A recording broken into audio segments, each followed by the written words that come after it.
Hey everybody, it's Brian Shannon from alphatrends.net. Today is Friday, the 4th of November, 2022, and we've got a rough start to the month of October. The semiconductors actually should be green there. They were up 1.1% so far month to date. But for the week, they lost a little bit of ground. You can see showing some relative strength, certainly to the Nasdaq, which is down 6%. It's pretty unusual to see the semiconductors down only 3/4 of a percentage point and the Nasdaq losing that much.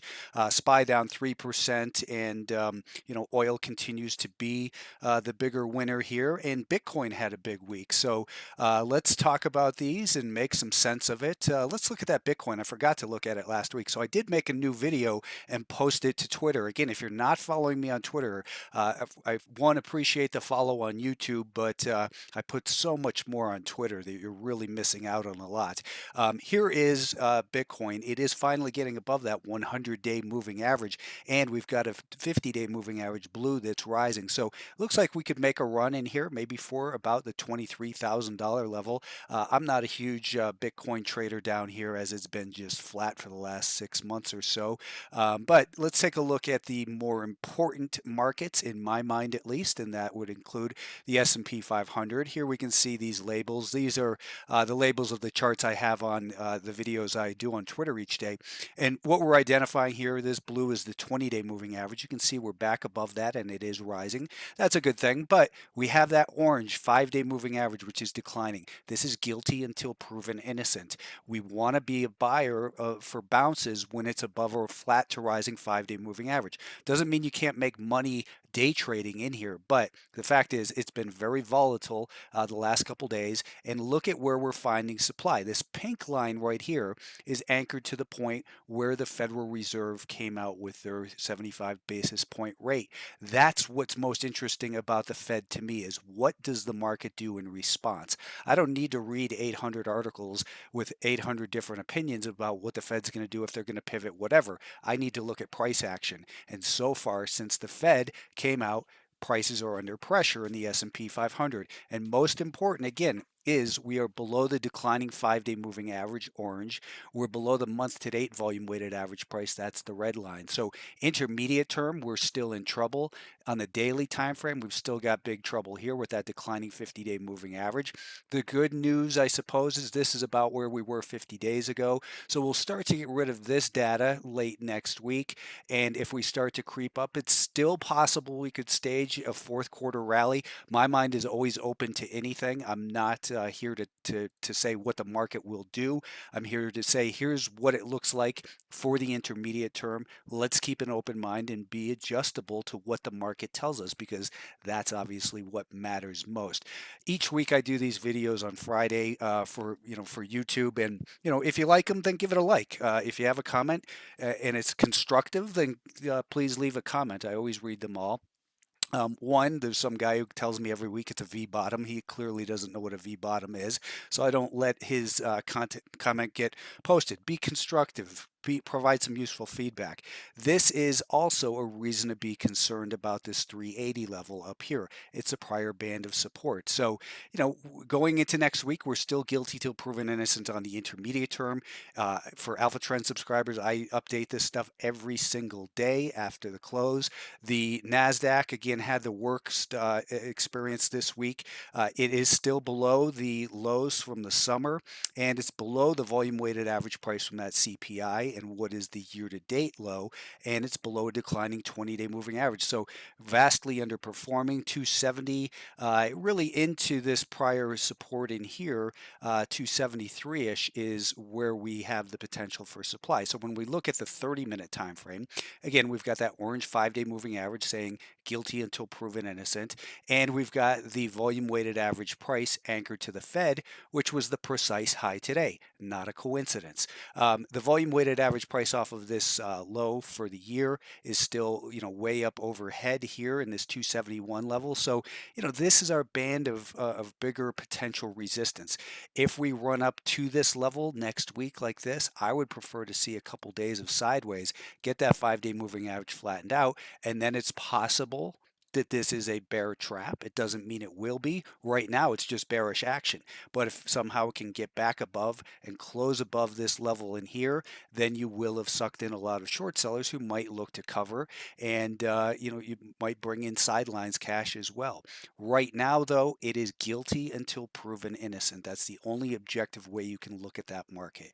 The Russell 2000 also guilty till proven innocent, with it below the volume weighted average price from the beginning of the month, fighting the volume weighted average price anchored to the Fed, and below that declining 5-day moving average. On the daily time frame, as we've mentioned several times, this market has been a little bit better than the rest of the market overall this year, but we still have a clear pattern of lower highs and lower lows, declining 50, 100, 150, and 200-day moving average. We can see that better on the weekly time frame.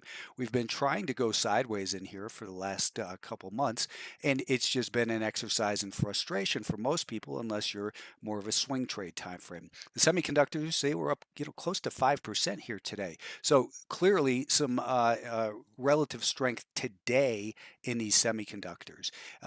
They are back above that low from the summer, and they're still below a declining 50-day moving average. We still have a pattern of lower highs and lower lows, so it's nothing to get excited about. It's it's a little bit of a reason to say, okay, well, maybe we're going to start to establish some leadership near term, at least, for potential turn. As long as it holds above this level here, I'm a little bit more neutral about the semiconductors, but if it break back below and hold below that level, then I think there could be bigger problems. It's interesting to see in this market that from the Federal Reserve announcement, this was tested, that AVWAP was tested and held at that exact low here today. The biotechs still a little bit more negative to neutral to negative. It's below a declining 5-day moving average on the daily time frame. It looks a lot better than the rest of the markets, and so far, this market, as I've mentioned numerous times, is the one that has the potential to possibly show some leadership. As I always say, if they don't scare you out on the way down, they'll typically wear you out. And this market has really done nothing for most of this year.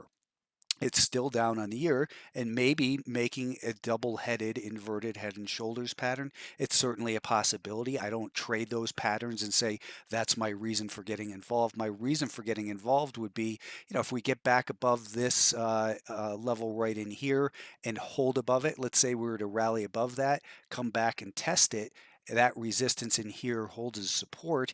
What we're trying to do is anticipate what would move it next. So if it were to break higher, I wouldn't want to chase it. But if it then pulled back and then began to rally here, I would want to be a buyer here with a stop under here, or worst case under this level. It all depends on what your personality and your time frame is.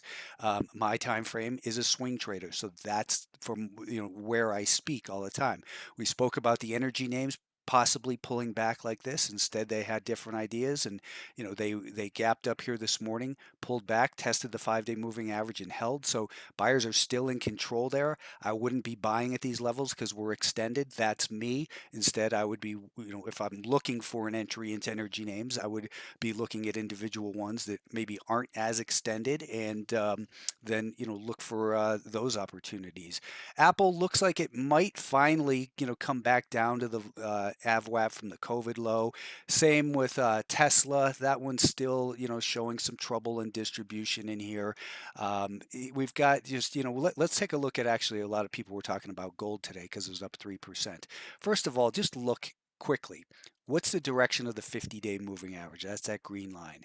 And then, it's just been a perfect trend line as well. And what's the pattern? Lower highs, right? And lower lows. Gold is in a downtrend. Don't get faked out by one-day moves. We still see over and over again, if they don't scare you out, of these so-called good companies, and maybe Disney's a good company. Everyone was excited and told me it was a lot of people were telling me, Brian, you're so dumb. It made its bottom. It's going to the moon. And here we are right back down, and most of those people are losing money in a good company called Disney.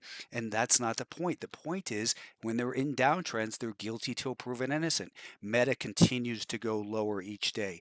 Imagine if you owned these stocks like Crowd, CRWD, Twilio today, just a disaster in there. Imagining owning 5 million shares of that in a portfolio. There is a portfolio out there that does, in fact, own that. It's their eighth largest position. Let's take a look at that. Imagine here, I won't name any names, but this fund owns. Right here, we've got 4.5 million shares at an average cost of $271 per share. It is $42. They're down $230 per share.